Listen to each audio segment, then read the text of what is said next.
Then you circulate the letter that the Mashiach is coming very soon.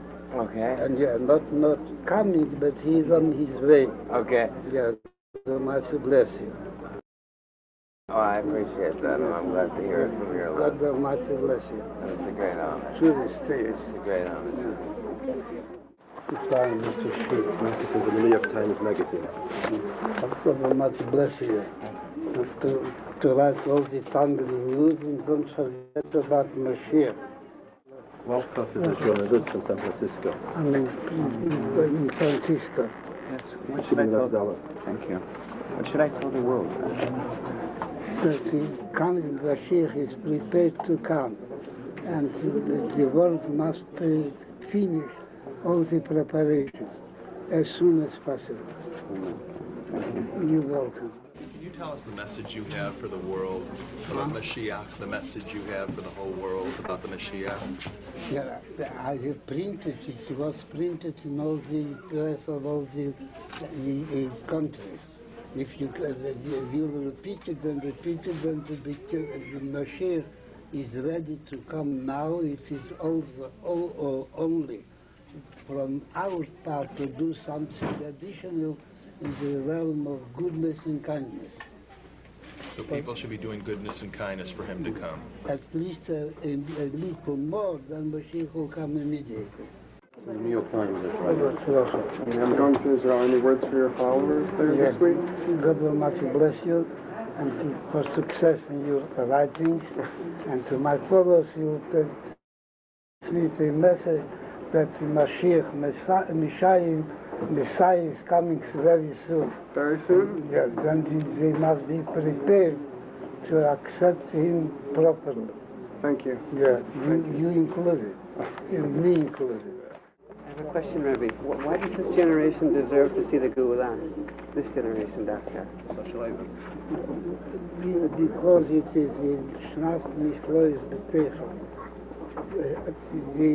The number of this, son of this Ivid, Hoya Shnei Tahasnu, Shnas Mishlois B'Teichel B'Teichel. I'll explain it to you. Thank you. God Almighty bless you.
Bonjour tout le monde, excusez-moi pour ce petit retard.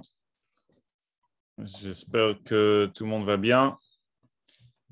Et puis, comme vous le savez, aujourd'hui, on va étudier ensemble quelque chose sur le Beth Amikdash. On va essayer de clarifier ici les différentes manières de comprendre les différentes opinions au sujet du binyan, de la construction du troisième Beth Amikdash.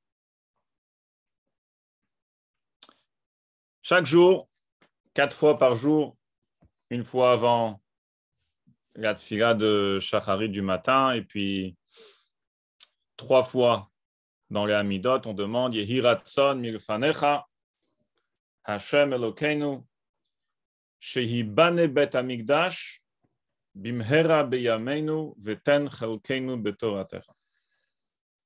On demande shehi bane bet Amikdash que le troisième bet Amikdash soit reconstruit.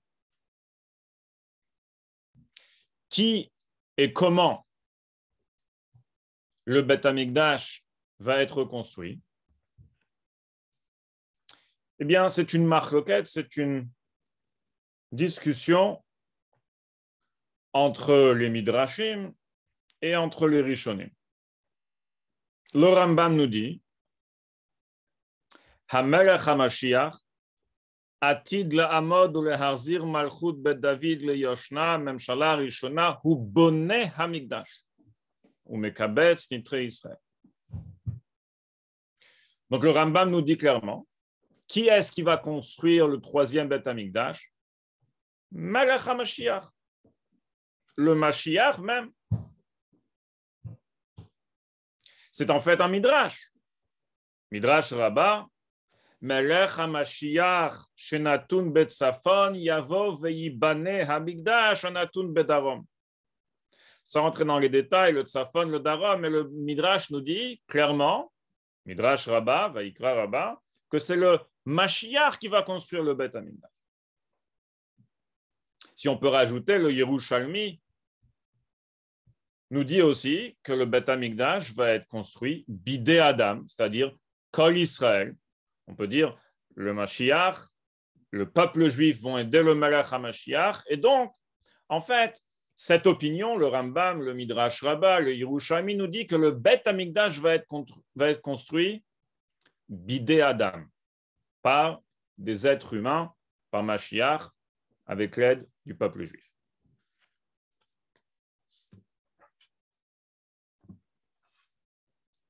Ça, c'est une opinion. Deuxième opinion. Cette fois-ci, c'est un Rashi dans Masechet Sukkah qui nous dit, écoutez bien, Mikdash ha'atid she'anu metzapin, le Beth Amikdash qu'on attend tous, Banouy ou Mesuchlal hu yegale veyavo mishamayim. Il est déjà construit, mishamayim, et il va descendre, il va se dévoiler, mishamayim, ici sur terre. Comme c'est marqué, Mikdash Hashem konenu yadecha. On le dit dans le Hazyashir tous les jours. C'est le Mikdash d'Hashem que Hashem konenu yadecha, que les mains d'Hashem ont construit. C'est en fait un autre Midrash dans Tanchuma qui dit Kesimartani Hashem befaolecha bemaase yadecha aranen. C'est quoi maase yadecha? Le maasim, les actions, la construction de Dieu, yadecha, ze binyan bet hamikdash. Donc en fait, on a ici une machloket. Machloket midrashim, machloket rishonim. D'un côté, on a le Rambam, le Midrash Rabbah, le Yerushalmi qui nous dit que le Bet Hamikdash va être construit bidé Adam, être humain, le Melech HaMashiach et le peuple juif.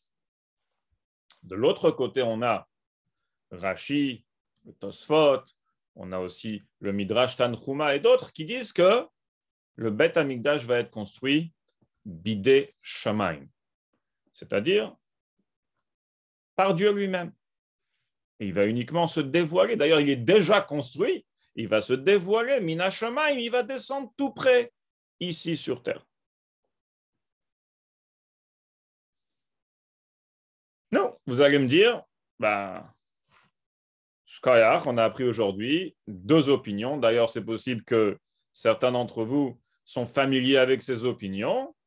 On sait, il y en a qui disent comme ça, il y en a qui disent comme ça. Et d'ailleurs, ce n'est pas nouveau qu'il y ait des machloket, des machloktot, des discussions, des différentes opinions sur le tahalir, sur le processus de Mashiach. Dans ce cas-là, la construction du Bet Hamikdash.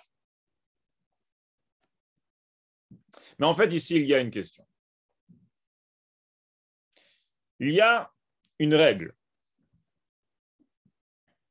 qui nous dit il est impossible qu'il y ait une machloket, une discussion, différentes opinions, bemetsiout, dans des faits accomplis.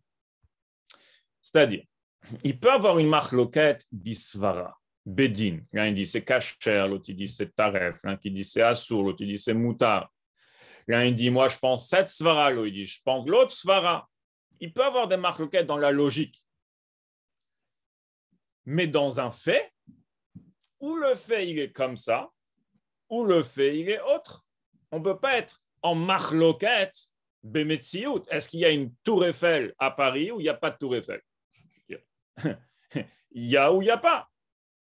On peut avoir une machloket. Est-ce que la tour Eiffel est considérée comme étant un monument qui représente la France ou c'est juste uniquement a piece of metal, c'est juste uniquement des bouts de métal qui en fait ne représentent pas la France, ce n'est pas un monument. Peut-être l'Arc de Triomphe représente. On peut avoir une machloket dans comment définir le monument de la Tour Eiffel. Mais est-ce qu'il y a une Tour Eiffel ou il n'y a pas de Tour Eiffel? On ne peut pas avoir de machloket.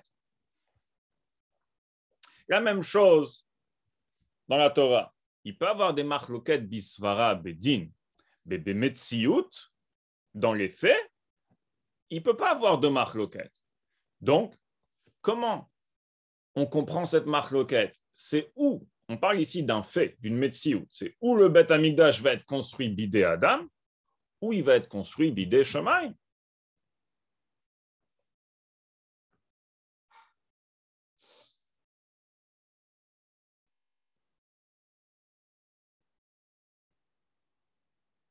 D'ailleurs, petite parenthèse, lorsqu'on demande cette question, on peut la demander de 2 manières. Je vais être assez bref parce que je voudrais aborder le sujet lui-même, mais puisqu'on parle de cette question, juste quelque chose qui pourra vous aider plus tard dans votre étude personnelle. Ce klal-là, ce principe, ein machloket b'metsiout, il y a 2 manières de le comprendre. Il y a la manière traditionnelle, comment les acharonim le comprend, et il y a la manière comment le rabbi l'introduit et comment le rabbi le comprend. Les acharonim disent parce qu'une metsiout, un fait, on peut être mevarer, on peut checker, on peut vérifier est-ce que c'est comme ci ou est-ce que c'est comme ça. Donc il ne peut pas avoir de machloket entre les chachamim sur une metsiout, sur un fait. Le rabbi va plus profond que ça. Il dit pourquoi il ne peut pas avoir une machloket de metsiout? C'est parce que puisqu'on connaît que Elou va Elou divrei Elokim chaim, puisqu'on sait que chaque opinion c'est la vérité, c'est la parole de Dieu. Alors lorsqu'on parle d'un fait, puisque le fait il peut être ou comme ci ou comme ça, il ne peut pas être les 2 en même temps, ça voudra dire qu'il y a une des 2 opinions qui qui n'est pas correct, qui n'est pas émet, et ça on ne peut pas le dire. Donc c'est obligé qu'il ne peut pas avoir de marloquet de Metsiout.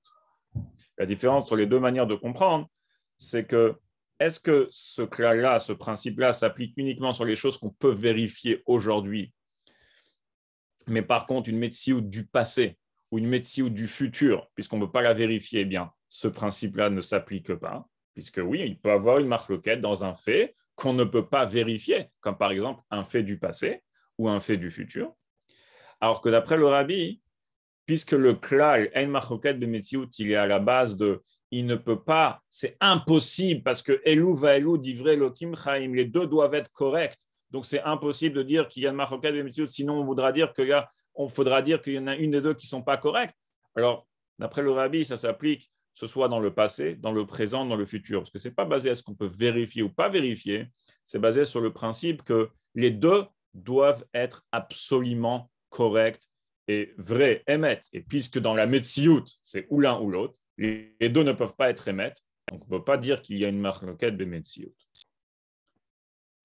C'est la raison pour laquelle aujourd'hui, on va voir comment, dans les Acharonim, et surtout éclairci et enrichi dans la Torah du Rabbi, c'est donc le Kavod Yudalef Nissan, basé de base ce shiur sur la Torah du Rabbi. On va voir comment, dans toute la Torah du Rabbi, on va essayer de résumer les différentes manières d'être métavers, de réconcilier en fait ces deux opinions et de dire qu'il n'y a pas en vérité de marloquet, il n'y a pas de véritable discussion ici entre les deux opinions. On va partager aujourd'hui 3 manières de réconcilier ces deux opinions.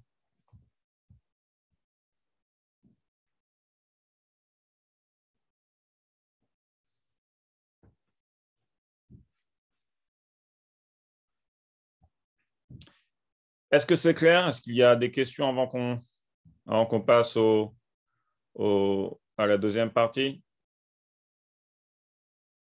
S'il y a des questions, vous pouvez vous en muter. Sinon, je proceed. OK. On s'arrêtera peut-être à la fin du shiur aujourd'hui. S'il y a quelconque question, avec plaisir. Alors, commençons la première manière de réconcilier ces deux opinions. Dans le tahalir de la Géoula, dans le processus de la venue du Mashiach, la Gemara nous dit, c'est basé sur les Midrashim, qu'il y a 2 manières comment Mashiach peut arriver. Be'ita ou Achishena. C'est-à-dire, Be'ita, c'est basé sur un pasouk. Akaton yele'elev v'atzair legoy atsu mani Hashem Be'ita achishena. Be'ita veut dire en son temps. Le temps qui a été, le moment qui a été à la base fixé pour la venue du Mashiach. Disons l'année 6000, ok? Ou peut-être 5785. Ça, c'était le Be'ita que Mashiach doit arriver coûte que coûte. C'est le moment que Dieu, il avait la deadline, comme on dit en anglais, que Dieu a fixé pour la venue du Mashiach. Achishena, ça veut dire Mashiach va arriver avant son temps. Il va s'empresser d'arriver, pas à la deadline, mais plutôt avant le temps qu'il aurait dû arriver, avant le moment, la date qu'il aurait dû arriver. Et de quoi ça dépend? La Gemara nous dit Zachu achishena, lo zachu be'ita. Si le peuple juif mérite à travers leur avoda, leur mitzvot, leur travail, la venue du Mashiach, ils vont pouvoir faire devancer la date. Alors la Mashiach arrivera achishena avant la date qui a été fixée à la base. Si l'ozachu, si les peuples juifs ne sont pas zoché, ne sont pas méritants, c'est-à-dire leur travail n'est pas suffisant pour accélérer la venue de Mashiach, eh bien, Mashiach arrivera be'ita, à la date qui a été fixée de base pour la venue du Mashiach. Alors, ces deux processus, ce n'est pas uniquement une différence de la date, est-ce qu'il va arriver en son temps ou accélérer avant son temps, mais la Gemara et d'autres Mefarshim nous expliquent que aussi la manière comment la venue de Mashiach va se dérouler va être différente. Si on n'est pas Zoché, et donc Mashiach il arrive Be'ita en son temps, eh bien le processus sera lentement, par étapes, etc. Si par contre Mashiach va arriver à Chishena, qu'on va l'accélérer, qui va arriver avant son temps, eh bien le processus va se faire beaucoup plus rapide. Autre différence, si c'est Be'ita, le processus se fera de manière très naturelle. Alors que si c'est Achishena, il y aura beaucoup de miracles et la manière comment Mashiach va arriver et le déroulement de la venue de Mashiach et des étapes vont se faire pas uniquement beaucoup plus rapides, mais de manière miraculeuse. Par exemple, est-ce qu'il est obligé que Eliyahu Hanavi arrive avant ou pas? C'est un exemple qui va dépendre de ces deux ophanim-là. Si Be'ita, si Mashiach doit arriver en son temps, eh bien, il faut absolument que Eliyahu arrive un jour avant pour annoncer la venue du Mashiach. Chose qui limite les jours que Mashiach peut arriver, etc. Mais si par contre, Mashiach va arriver, la Géoula va arriver à Chishena, qu'on a accéléré de manière beaucoup plus rapide, miraculeuse, etc., là, le processus sera beaucoup plus rapide et la condition de Eliyahu Hanavi n'est pas obligée. Eliyahu Hanavi ne devra pas arriver donc avant, un jour avant pour annoncer sa venue. Mashiach peut arriver n'importe quel jour, même si Eliyahu Hanavi n'est pas venu l'annoncer. Alors, les Mefarshim nous disent, le Rabbi le rapporte, on peut réconcilier les deux opinions de la manière comment le Beth Amikdash, troisième Beth Amikdash, va être construit. Si Mashiach arrivera Be'ita, eh bien, il sera construit Bidé Adam, de manière naturelle et de manière aussi beaucoup plus lentement. Donc, c'est Mashiach, le peuple juif, qui vont construire le troisième Beth Amikdash.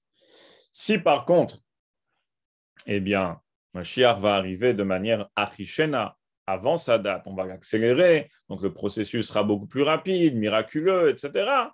Eh bien, la construction du Beth Amikdash va être Bidé Shomayim. Le Beth Amikdash va descendre tout près, donc beaucoup plus rapide, beaucoup plus miraculeux, Mina Shomayim directement ici en bas. Ça, c'est la première manière de réconcilier les deux opinions, qui en fait dit il n'y a pas de machloket. Les deux parlent d'un processus différent. Le Rambam nous parle du processus Be'ita, c'est un sefer de halacha, basic, alors que Rashi nous parle du processus de Achishena.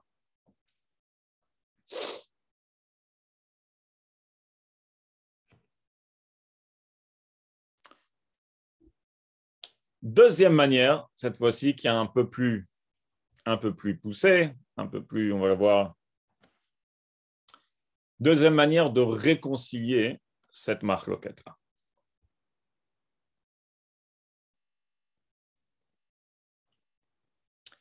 Cette deuxième manière est basée sur une question que les Acharonim en parlent, une question intéressante, qui se pose sur l'opinion Rashi, Tanchuma, qui dit que le Beth Amikdash va descendre tout près Mina Shomayim. Écoutez la question que le Maharil, Rabbi Yehoshua Leib Diskin, demande. Question intéressante que le Rabbi rapporte aussi dans les Sichot.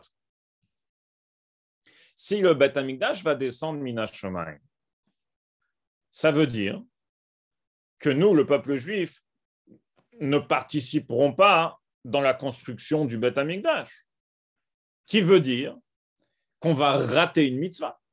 Il y a une mitzvah, Ve'asuli Mikdash, Ve'shachatim Betocham, c'est une des 613 mitzvot. Et on attend tous, bien sûr, le troisième Beth Amikdash, mais aussi l'opportunité de pouvoir accomplir cette mitzvah. Alors il demande, pourquoi Hachem a fait les choses, planifie les choses d'une telle manière? Je comprends, bien sûr, Mina Shomayim, c'est grandiose, c'est miraculeux, mais il va nous manquer l'opportunité d'accomplir cette merveilleuse mitzvah, de construire le troisième Beth Amikdash. Alors écoutez ce qui répond. Les Mefarshim répondent comme ça. En vérité, il y a un midrash qu'il faut savoir, qui dit, c'est basé sur Echa, Tavu ba'aretz she'area. Le midrash dans Bamidbar Rabbah, il dit qu'à l'époque du premier Beth Amikdash, lorsque le premier Beth Amikdash a été détruit, Tavu ba'aretz she'area. Eh bien, pas tout le Beth Amikdash a été détruit, le binyan a été détruit, mais les portes du Beth Amikdash, les gates, les she'arim, eh bien, ils étaient intacts et nignezu, ils ont été complètement enterrés dans la terre et ils n'ont pas été brûlés, ils n'ont pas été touchés. Pourquoi? Eh bien, justement, le Midrash nous dit que lorsque le troisième Beth Amikdash va être reconstruit, eh bien, les she'arim, les portes de l'époque du premier Beth Amikdash vont se dévoiler, vont sortir de la terre intactes. Et nous, le peuple juif, qu'est-ce qu'on va faire? On va prendre les portes et on va les mettre sur le Beth Amikdash. On va les fixer, sur le Beth Amikdash. Alors, Rabbi Yehoshua Leib Diskim y répond et dit, donc, eh bien, on va quand même participer à la construction du troisième Beth Amikdash. D'après cette opinion qui dit que le Beth Amikdash descend tout près Mina Shomayim, sans les portes. Les portes, ils sont dans la terre, ils vont se dévoiler, et c'est nous, le peuple juif, qui vont venir et qui vont fixer les portes. Donc, on va, oui, participer à la construction, on va faire la mitzvah de Ve'asu Mikdash, de construire le Beth Amikdash. Le rabbi prend cette information-là et nous dit, avec cela, on peut réconcilier en fait les deux opinions. Chacune des deux opinions parle d'un élément du troisième Beth Amikdash. Le Rashi, le Midrash Tantruma nous parle du binyan, d'accord? Du binyan de Beth Amikdash, que oui, la majorité du binyan va descendre tout près et est construit pas bidé Adam, mais bidé Shomayim, c'est Dieu qui l'a construit. Qu'est-ce que le Rambam fait référence, le Rambam, le Midrash Rabbah, etc., qui nous disent c'est nous, le peuple juif, Melech HaMashiach, qui va construire le troisième Beth Amikdash, fait référence à l'élément des portes. C'est nous qu'on va fixer les portes et on va les fixer sur le troisième Beth Amikdash. Un petit vort qui est en rapport, bientôt c'est Yom Tov, on va faire tous Moussaf. Un petit vort du Rabbi Yehoshua Leib Diskin, justement sur ça, qui est merveilleux, qui dit comme ça, c'est ça le pshat, c'est ça l'explication des mots dans le Moussaf de Shalosh Regalim, où on dit Bene veitra kevatrila, vechonen migdashcha al mechono, ve'arenu bevinyano, ve'samchenu betikuno. Il dit comme ça. Les premières phrases, les premiers mots, Bnei Veitra Kevatriga, construit, on parle à Dieu, construite Beitra, ta maison, ton Beth Amikdash, comme à l'époque, en fait, on s'adresse à Dieu, reconstruit le troisième Beth Amikdash. Ve'arenu bevinyano, et montre-nous son binyan, en fait, dévoile, donc fait descendre, on demande à Dieu, le Beth Amikdash que toi tu as construit, fais-le descendre en bas. Et après, on termine, Ve'samchenu betikuno. C'est quoi ce betikuno? Le tikkun, la réparation, le petit tikkun qu'on va devoir faire, ça on parle ici de nous. Ve'samchenu betikuno, c'est-à-dire donne-nous les portes pour qu'on puisse être metaken, parce que le Beth Amikdash est construit, mais il lui manque un tikkun, il lui manque les portes. Donc Ve'samchenu betikuno, qu'on puisse nous terminer ce tikkun et mettre les portes, affixer les portes sur le troisième Beth Amikdash. Maintenant, je voudrais rajouter quelque chose ici, que dans une petite note du Rabbi, vraiment en quelques mots, le Rabbi rajoute un détail ici important, et qui est encore plus fort et plus profond que Rabbi Yehoshua Leib Diskin. Je vais essayer d'être un peu bref, parce qu'on n'a pas tellement de temps, mais je veux quand même le partager avec vous. Si j'y vais un peu rapide, on restera après. Si vous avez des questions, je serai là avec plaisir. Rabbi dit comme ça. J'essaie de décortiquer les petits mots du Rabbi. Ce n'est pas uniquement lorsqu'on dit que on va participer à la construction du troisième Beth Amikdash en affixant les portes, comme on a dit, sur le troisième Beth Amikdash. Ce n'est pas uniquement qu'on participe, et on participe à un petit chélek, en fait, parce que tout le Beth Amikdash, il est construit, et nous, on met juste les portes. Rabbi dit, en vérité, d'après la halacha, c'est considéré comme si que nous, le peuple juif, Mashiach, on a construit tout le Beth Amikdash. Pourquoi? C'est que les portes. Alors, Rabbi, il éclaire ça à la base d'une Gemara dans Baba Batra.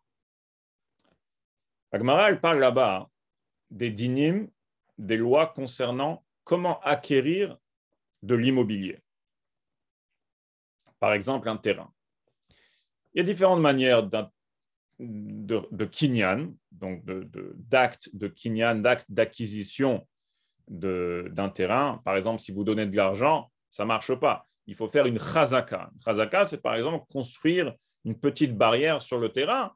Eh bien, grâce à l'intermédiaire de ce kinyan, de cette action, la personne acquérit le terrain. Maintenant, qu'est-ce qui se passe si c'est un terrain de hefker? C'est-à-dire c'est un terrain qui n'appartient à personne. Par exemple, qu'il appartenait à un guerre, que le guerre, il est niftar et qu'il n'a pas de yorshim. Et donc maintenant, il y a Reuven et Shimon. Ce terrain, il est hefker, il appartient à personne. Et eux, ils veulent acquérir le terrain. Alors, une des façons, une des manières de kinyan chazaka, c'est de construire une maison.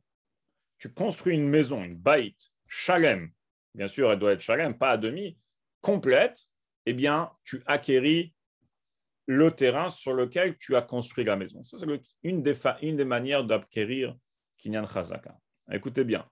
Reuven, il arrive, il construit une maison sans les portes.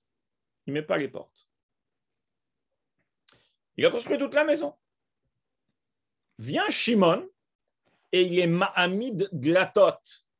Il met les portes sur la maison. Quelle est la halacha? C'est qui connaît? C'est qui acquérit la maison? C'est Shimon. Parce que Hama'amid glatot, celui qui affixe les portes, qui termine en fait le binyan, qui est ilou, écoutez bien, benao kulo, c'est comme si il a construit toute la maison. Une maison sans porte, ce n'est pas une maison. Qu'est-ce qui termine et qu'est-ce qui rend la maison complète et parfaite? C'est les portes. Et dans la halacha, celui qui met les portes, c'est celui qui va être considéré comme s'il a construit toute la maison et c'est lui qui fait le kinyan. Donc le Rabbi dit, lorsque nous, on va mettre les portes sur le Beth Amikdash, ce n'est pas uniquement comme Rabbi Yoshua, Lev Diskin et d'autres disent qu'on va participer à la construction du troisième. Non, c'est considéré à Pi halacha comme si que nous, on a carrément terminé, mais aussi a construit tout le binyan Beit Hamikdash Ashlishi. Et finalement, la troisième manière de réconcilier ces deux opinions.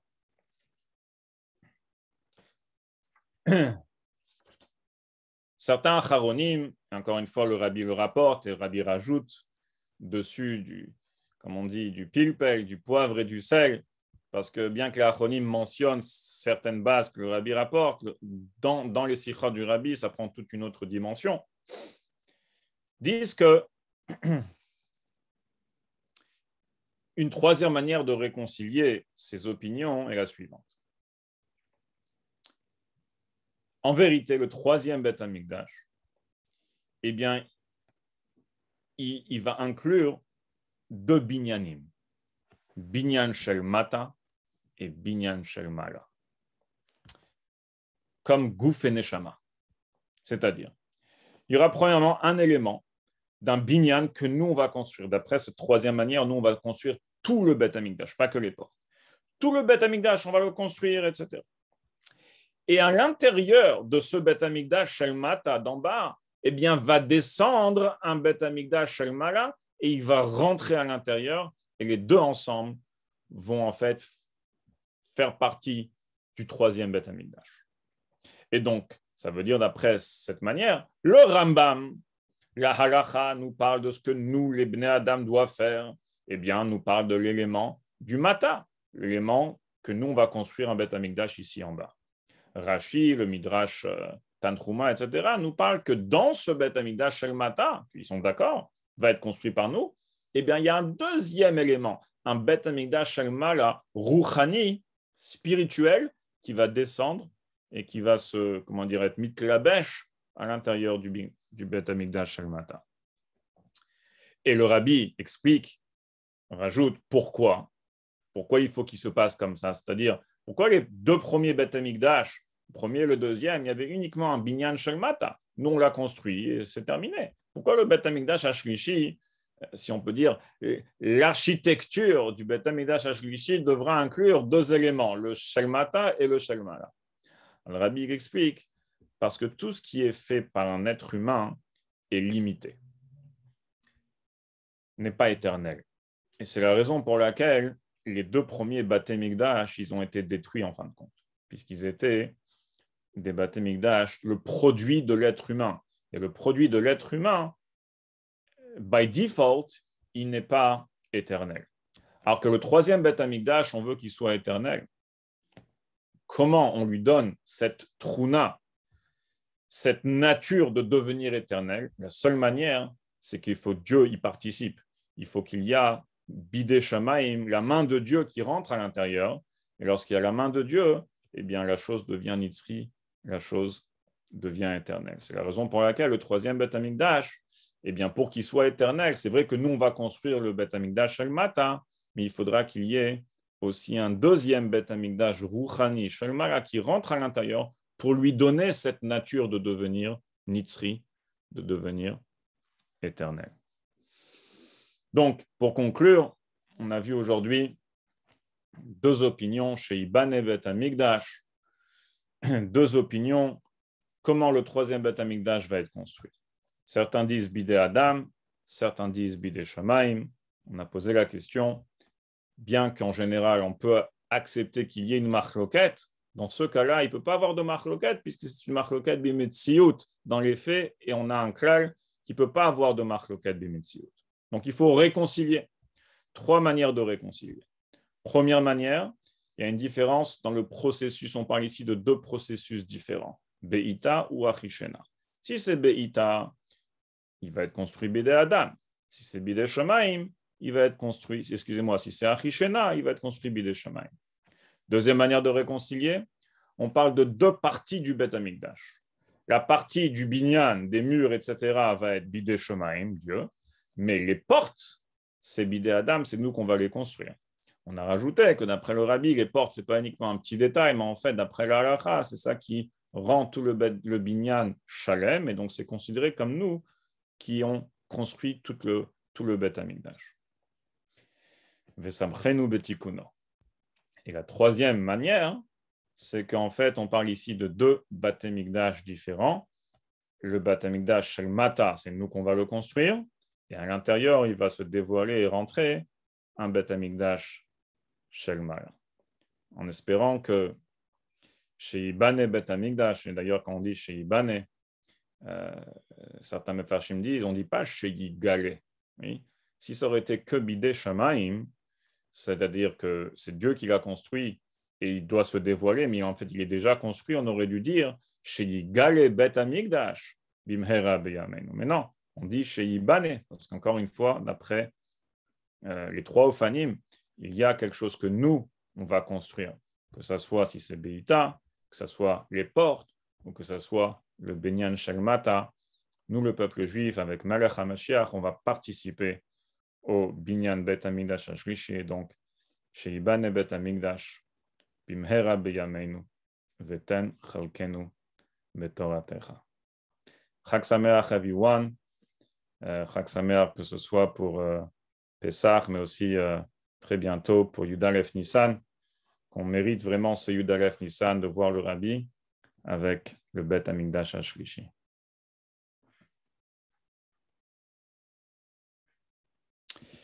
Voilà, s'il y a quelconque question, avec plaisir. Vous pouvez ou vous en muter ou mettre sur le chat. Maintenant, je peux regarder le chat.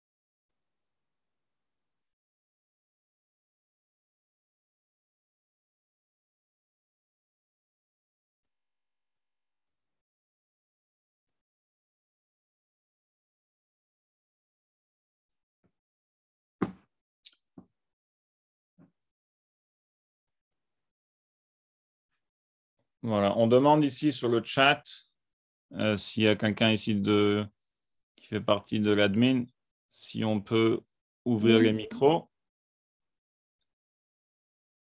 Ouais, je crois que c'est bon. Bonsoir, Monsieur Benyamin. Bonjour, Bonsoir, c'est Madame Madame. Dion. Ça va? Baruch Hashem. Merci beaucoup. Très, très beau. Très belle dimension. Non, j'avais une petite curiosité quand vous parlez des portes, qu'elles vont ressortir et qu'elles vont sortir de la terre. C'est très beau, très impressionnant. Ça m'a fait penser au Teilim, c'est où Sharim Roshechem? Est-ce que c'est un rapport? Oui, c'est où Shaharim. Exact, exact. Bon. Oui, bien dit, bien dit. Excusez-moi, j'ai une question, si possible. Oui, avec plaisir. Merci. J'ai écrit sur la discussion, mais peut-être vous n'avez pas vu, c'est pas grave. En tout cas, ma question, c'est celle-ci. On nous a toujours appris, enfin, ce que j'ai entendu en tout cas, c'est que dans la période de Mashiach, on n'aura plus de mérite de nos actions, de nos mitzvot. Ça veut dire, ça sera une normalité. Donc, en fin de compte, il n'y aura plus ce mérite parce qu'il n'y aura plus le Yetzer Hara. Et en fait, pour le coup, par rapport au fait de placer les portes, du coup, ça sera pas, n'est-ce pas, ça sera plus une mitzvah à ce moment-là. Ça sera ça sera l'ishma, ça sera une participation. Enfin, c'est énorme, mais je veux dire, il y aura plus de mérite, oui, à ce moment-là. Alors, pour clarifier, deux choses. Premièrement, lorsqu'on dit qu'il n'y aura plus de mérite, c'est vrai, essentiellement ce que vous dites, mais déjà, il y aura plusieurs étapes lorsque Mashiach va venir. C'est-à-dire, à quelle étape exactement il y aura vraiment plus de mérite? Pas forcément la première étape. Il est possible que ça va se passer, mitzvot, ptelot, lavo, et qu'est-ce que ça veut dire, etc., dans des étapes qui vont arriver, par exemple l'étape de Triat Hametim, etc. Ça, c'est premièrement. Deuxièmement, même lorsqu'on dit qu'on n'aura pas de mérite, ça veut dire, bien sûr, vis-à-vis la manière comment aujourd'hui, pendant la galoute, on a du mérite. C'est vis-à-vis d'aujourd'hui. Ça ne va pas être la même chose que le mérite qu'on a lorsqu'on fait une mitzvah aujourd'hui. Mais il est sûr et certain que les mitzvot ne vont pas être annulés. Même si on dit mitzvot telot latilavo, il y a plusieurs pirushim. Les mitzvot, les mitzvot sont éternels. On aura toujours ce commandement de faire les mitzvot. Et c'est-à-dire qu'il y aura toujours quelque chose qui va être comment dire, achieved, qui va être accompli à travers nos mitzvot.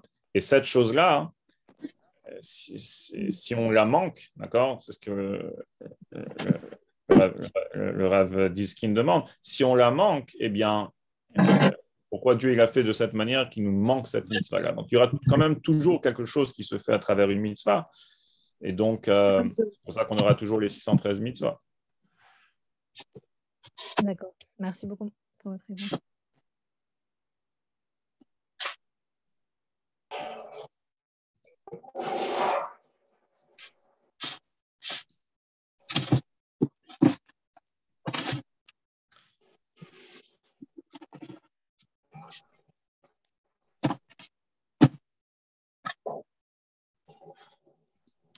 Voilà, avec plaisir. Chag Sameach tout le monde et Kol Tov.